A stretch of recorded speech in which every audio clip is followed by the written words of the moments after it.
Have you ever been there? Someone makes you a verbal offer, maybe you even shake on it, and then poof, they back out.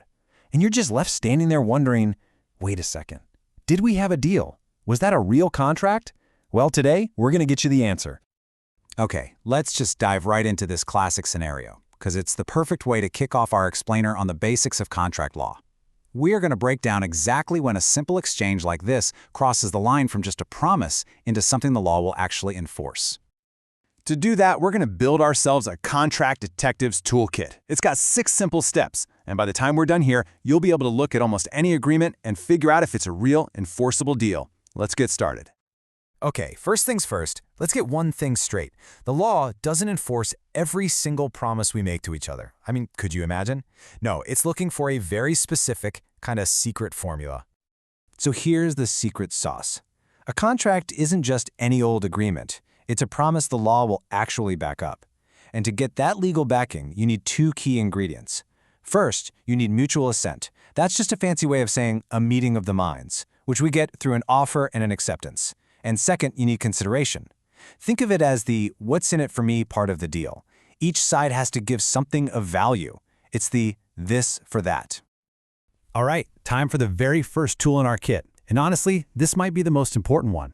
Before we can even analyze the deal itself, we have to figure out which legal rulebook we're supposed to be playing by. And trust me, you have to get this right. It's like a fork in the road, and taking the wrong path can lead to a completely different legal outcome. Why? Because the rules for selling a car are totally different from the rules for, say, painting a house. On one side of that fork, you've got the common law. Think of this as the old-school, traditional set of rules that covers things like services, getting your house painted, a job offer, or buying a piece of land. On the other side is the Uniform Commercial Code, or the UCC for short. This is the more modern, streamlined rulebook designed for the fast-paced world of business, specifically for contracts involving the sale of goods. So what exactly are goods? Well, the UCC keeps it super simple. Goods are basically any physical item you can touch and move. It's everything from your laptop to a new car and even stuff that will become movable, like timber that's about to be cut down from a piece of land. But what about those tricky deals that mix both goods and services? To figure this out, courts use something called the predominant purpose test.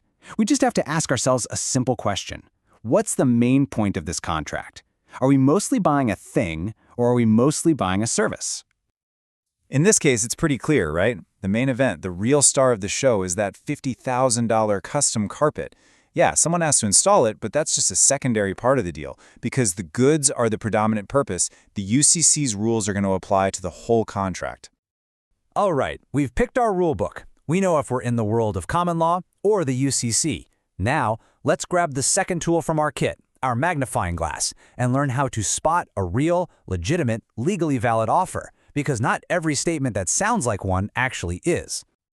Okay, this next part might actually blow your mind a little bit. That price tag you see on a shirt in a store, that catalog that shows up in your mailbox, legally speaking, those are not offers. They are what we call invitations to treat. The store is basically inviting you to walk up to the counter and make them an offer to buy the item at that price. Wild, right? So for an offer to be the real deal, it needs 3 non-negotiable parts. First, there has to be a serious intent to be bound by the deal. Second, the terms need to be clear and definite.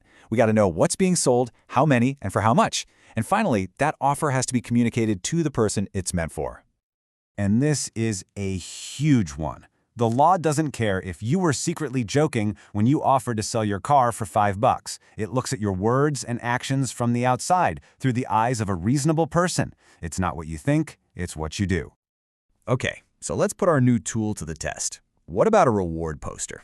You know, it's out there for the whole world to see, it sounds like a promise, but does it actually meet the legal test for an offer? You bet it is. This is a perfect example of a valid offer. It shows serious intent, the terms are crystal clear, bring the dog back, you get $500, and it's communicated to the public.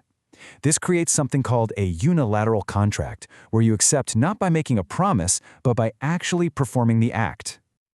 So, we've picked our rulebook and we've used our magnifying glass to spot a valid offer. Now we need the third tool in our kit, the legal handshake.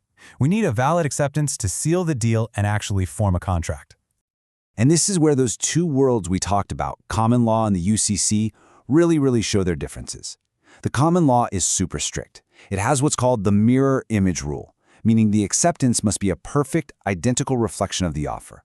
The UCC, on the other hand, is designed for the fast pace of business, so it's way more flexible. It says the deal can be formed even if the paperwork doesn't match up perfectly. So let's see this strict mirror image rule in action. Painting is a service, so we're in common law world.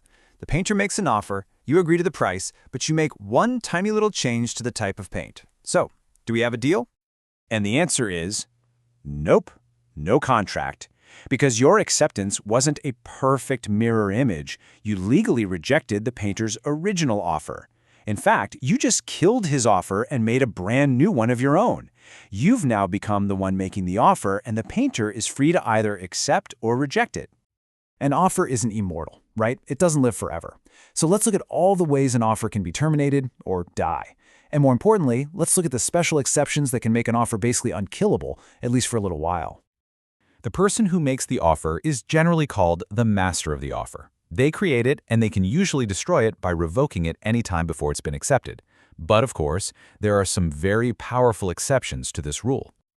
You've basically got two ways to make an offer stick around. You can buy yourself some time with what's called an option contract. You pay a little something, say $100, to make sure the offer stays open for a certain period. Or, if we're in the UCC world of goods, a signed, written promise from a merchant to keep an offer open is binding all by itself. No payment needed. Okay, our toolkit is complete. We know how to pick our law, how to spot a real offer, how to understand acceptance, and we know how to check if the offer is even still alive. So let's go all the way back to our original problem and solve this thing. Here we are, right back where we started, but this time we are armed with our new Detective's Toolkit. Let's do this. Let's run the diagnostics. Tool number 1, governing law. A car is a movable good, so we're using the UCC. Tool number 2, was there an offer? Yes! It showed clear intent and had definite terms. One car, 15 grand. Tool number 3, was there an acceptance? Great, I'll take it, is about as clear as it gets. So, what's the conclusion? A valid, legally enforceable contract was formed the second you said yes.